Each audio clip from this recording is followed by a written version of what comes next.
If I had to go back and tell my younger self something, I would say don't be afraid to fail. Failing is going to inform everything that you need to know so that you can succeed.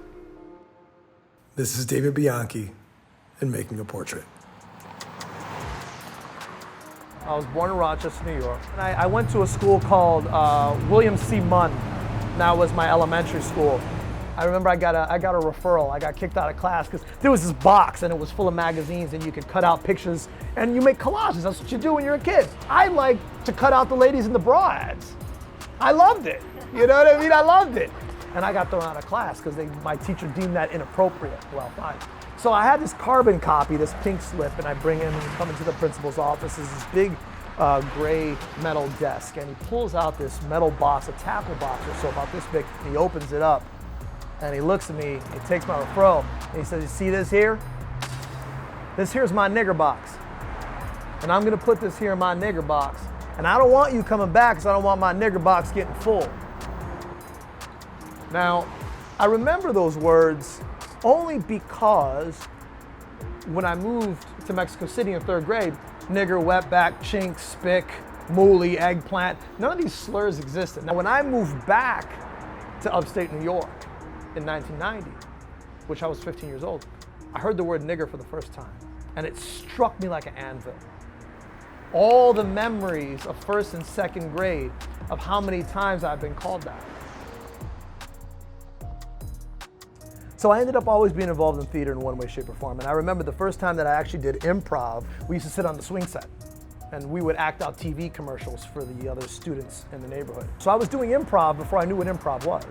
So flash forward, moving back to upstate New York, and shit got chaotic, you know. Kids ask me, hey, how was it? Well, I would talk about my maids and all the things that I experienced and all the high life experiences that I had, and unfortunately, the American public school children didn't take too kindly to that.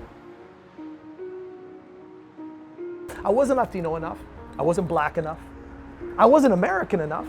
It was like a concussion of culture shock. I suddenly had to start making my own bed again. For 5 years, I never made my own bed. For 5 years, I never cooked my own breakfast. So I went from my first girlfriend, her father being a US diplomat, to going to school with hood dudes and fucking redneck white kids, and I got my ass beat up. I got bullied a lot. I had never been bullied until I got back to the United States. It terrified me. I didn't know what it meant to be backed into a corner and be given massive amounts of fear. So I started fighting back, and I started embracing hip hop music because the place where I discovered I started to belong was with black folks. Because white kids, they didn't understand me, I didn't understand them, and I had a chip on my shoulder because of what I was discovering about my past. Because I finally started to get respect, but I didn't get respect from people that read books, I got respect from people that were fighters. Bullies come from broken homes because you learn that shit in the household. By the time I was 17 years old, I had been expelled from 6 high schools. 6. At 1 year, I had 133 days in school suspension. If the teacher told me to face the wall, I would literally take my food truck, what the fuck are you talking about? Anger is a result of fear, and fear, right, is a result of pain. I spent my 16th, my 18th, and my 21st birthdays in jail. My pivotal birthdays as a young man, I was behind bars. And so I lived in a car with 2 dudes, and we were petty drug dealers and literally was homeless. I was convinced that living on the streets and essentially being a sociopath, that made more sense to me at that time in my life than going to college or getting my GED. I ended up getting locked up a couple more times. And at that point, my father said, look, this is the last time I'm doing this. You got a choice. You can move back into the house, but you're gonna have to work and you're gonna have to go back to school. Or you can live on the streets and then we're done.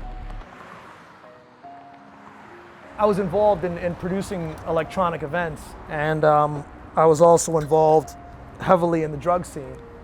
I was eating 25 pressed double-stacked pills of ecstasy in 3 days straight without sleeping, and I ended up getting popped.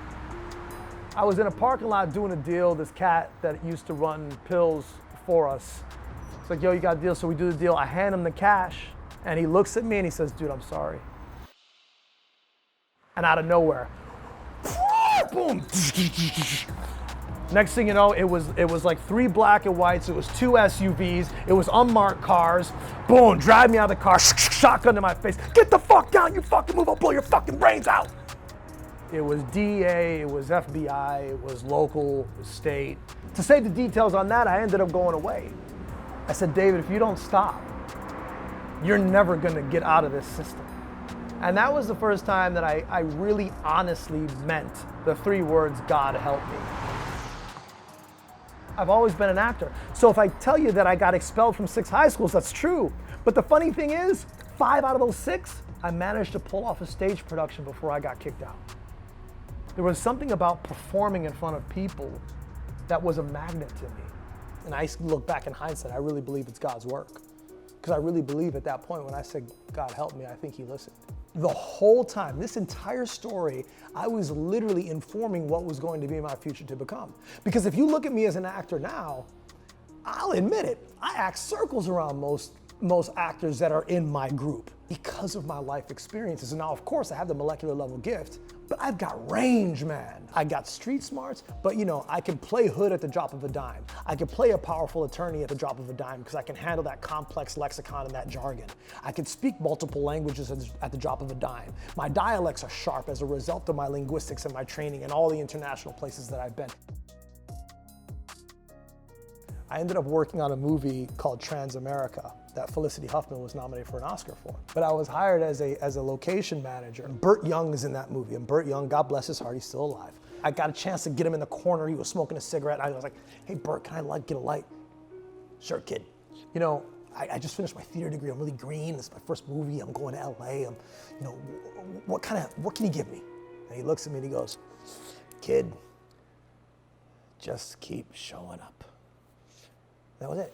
And I wanted the oracle, like I wanted something he could tattoo on my forearm, but I could tattoo that on my forearm. Just keep showing up. You never know who is going to be your visible or invisible or accidental mentor. And Burt has been a life mentor for me because of that one conversation. He wouldn't even remember me. I get to LA and I'm convinced this town is waiting for me, but it isn't. Oh boy, was I mistaken. I was couch surfing first time I was living in Huntington Beach, living on my boy's couch.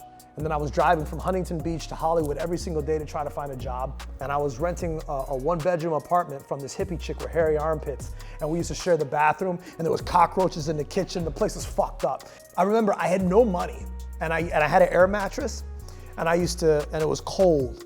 And I used to put on 2 pairs of pants, and I'd put on 3 shirts, and I would bunch up my clothes in a ball to make a pillow. And I slept like this.